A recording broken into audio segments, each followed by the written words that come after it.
जादुई टॉप। लंबी हिंदी कहानी। बहुत समय पहले की बात है। एक शांत और हरा भरा गांव था सुरजनपुर। उस गांव में अर्जुन नाम का एक साधारण लेकिन समझदार लड़का रहता था। अर्जुन के माता पिता गरीब किसान थे जो दिन रात मेहनत करके अपना गुजारा चलाते थे। अर्जुन स्कूल तो जाता था, लेकिन खाली समय में वह अपने माता पिता की मदद खेतों में करता। अर्जुन को खेलना बहुत पसंद था, पर उसके पास कोई खिलौना नहीं था। अक्सर वह अपने दोस्तों को लट्टू, पतंग और गेंद से खेलते देखता और मन ही मन सोचता, काश मेरे पास भी एक खिलौना होता।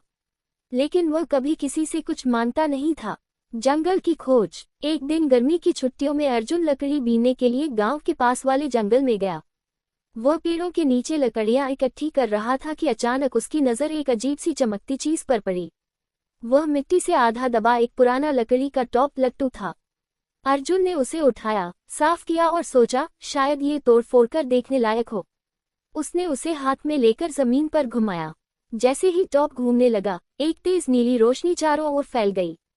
अर्जुन डरकर पीछे हट गया, लेकिन अगले ही पल उस रोशनी से एक बौना निकला, जिसकी आंखों में चमक और चेहरे पर मुस्कान थी। वह बोला, धन्यवाद अर्जुन, तुमने इस जादुई टॉप को फिर से जीवन दिया है। मैं इसका रक्षक हूँ। तुम्हारे सच्चे मन और मेहनती स्वभाव से प्रसन्न होकर मैं तुम्हें 3 वरदान देता हूँ।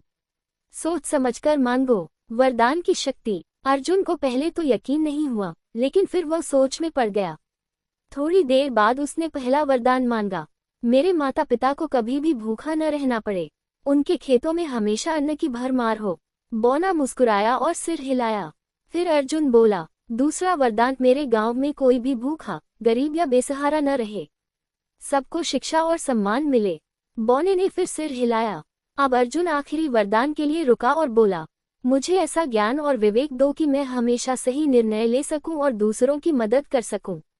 बौने ने तालियां बजाईं, टॉप की तरफ इशारा किया और कहा, तुम सच्चे हृदय वाले हो अर्जुन, तुम्हारे वरदान पूरे होंगे। ये टॉप अब तुम्हारे पास रहेगा, लेकिन इसकी शक्ति केवल तब काम करेगी जब तुम निस्वार्थ भाव से इसे चलाओगे।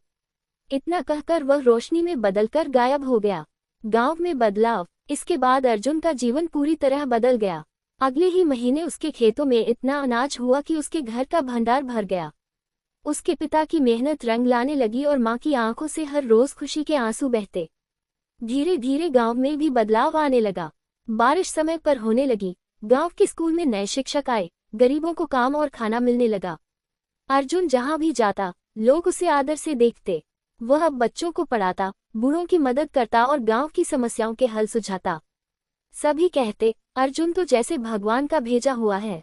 टॉप का अंतिम उपयोग। सालों बाद जब अर्जुन बड़ा हो गया, उसने सोचा कि जादुई टॉप को अब किसी और जरूरतमंद को मिलना चाहिए। वह टॉप को गांव के मंदिर में ले गया और सबको बुलाकर कहा, ये टॉप अब गांव की धरोहर है। जब भी किसी को सच्चे मन से मदद चाहिए हो, इसे घुमाओ।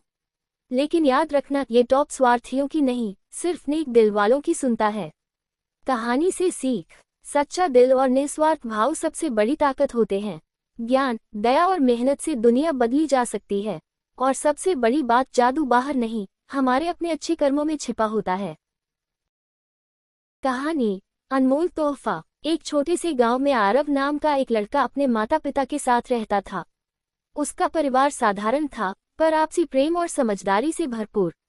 आरव पढ़ाई में अच्छा था, लेकिन उससे भी ज्यादा वह अपने दादा दादी से मिलने के लिए उत्साहित रहता था, जो एक दूसरे गांव में रहते थे। हर साल गर्मियों की छुट्टियों में वह अपने दादा दादी के घर जाया करता। वहां का वातावरण बिल्कुल अलग था, हरियाली, शांति और दादी के हाथ का स्वादिष्ट खाना। लेकिन इस बार की छुट्टियां कुछ अलग होने वाली थी। आरव के स्कूल में इस बार ग्रीष्मकालीन अवकाश से पहले एक प्रतियोगिता रखी गई थी, सबसे अनमोल तोहफा। सभी बच्चों से कहा गया कि वे छुट्टियों के बाद अपने जीवन का सबसे अनमोल तोहफा लेकर आएं और उसके बारे में सबके सामने बताएं। आरव सोच में पड़ गया, क्या वह अपनी पसंदीदा किताब ले जाए, या फिर वह घड़ी जो उसके पापा ने उपहार में दी थी। लेकिन उसे कोई चीज अनमोल नहीं लग रही थी। वह सोचता रहा, पर कोई उत्तर नहीं मिला। गांव पहुंचते ही दादी ने उसे गले लगाया और दादा ने उसके सिर पर प्यार से हाथ फेरा। आरव ने वही पुराना सवाल दादा से पूछा, दादाजी, आपके लिए सबसे अनमोल तोहफा क्या है? दादा मुस्कुराए और बोले, बेटा, अनमोल तोहफा वो होता है जो खरीदा नहीं जा सकता, जो दिल से मिलता है और उम्र भर याद रहता है। आरव कुछ समझा, कुछ नहीं। छुट्टियां बीतती रहीं। वह दादा दादी की कहानियां सुनता, खेतों में उनके साथ जाता, पास की नदी में नहाता और हर शाम दादी के साथ रोटी बनाना सीखता। इन सब पलों में वह इतनी खुशी महसूस करता था जितनी उसने पहले कभी नहीं की। अंतिम दिन जब वह घर लौटने लगा, दादी ने उसे एक छोटा सा डिब्बा दिया। डिब्बे में कुछ नहीं था, बस एक चिट्ठी थी। उस चिट्ठी में लिखा था, प्रिय आरव, तू हमारे जीवन की सबसे बड़ी खुशी है। तू जब हमारे साथ होता है तो हर दिन त्योहार जैसा लगता है। ये डिब्बा खाली नहीं, हमारी दुआओं और प्यार से भरा है। इसे संभाल कर रखना, तुम्हारी दादी। आरव की आंखों में आंसू आ गए। उसे समझ आ गया था कि अनमोल तोहफा क्या होता है। स्कूल में जब प्रतियोगिता का दिन आया तो सबने महंगे महंगे उपहार, खिलौने, घड़ियां और मोबाइल दिखाए, लेकिन आरव ने वह छोटा सा डिब्बा निकाला और चिट्ठी पढ़ी। पूरे स्कूल में सन्नाटा छा गया। शिक्षक ने उठकर कहा, आरव, तुम्हारा तोहफा सबसे अनमोल है, क्योंकि इसमें सच्चा प्यार है।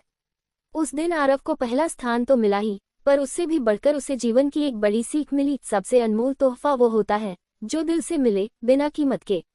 समाप्त। अगर आप चाहें तो मैं इस कहानी को और विस्तार दे सकता हूँ या इसका बच्चों के लिए संस्करण भी तैयार कर सकता हूँ।